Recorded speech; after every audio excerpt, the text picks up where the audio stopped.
Hello guys, ito yung ating Pusi Audio setup po. Mini amplifier po to. Mini amplifier.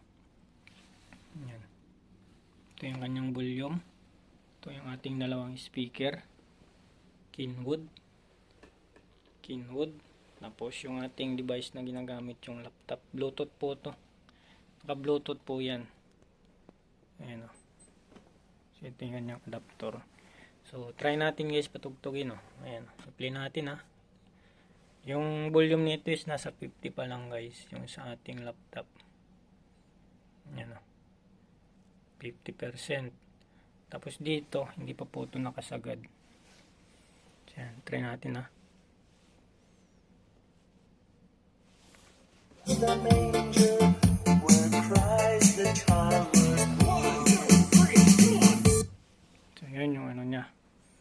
Tapos try natin i-max no, i-max natin. Max natin no. Tapos play natin guys.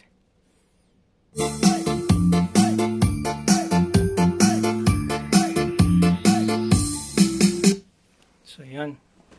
Yun yung kanyang tugtog. Pero hindi pa yung guys doon nakamax sa ano no, sa ating device, naka 50 pa lang yun. Kasi ano tayo dito, bawal masyado maingay. Yan guys, yung ating Pusi Audio mini amplifier. So napakalit lang oh. Pero sulit yung tunog niya guys. Malakas. Yan, bye bye guys.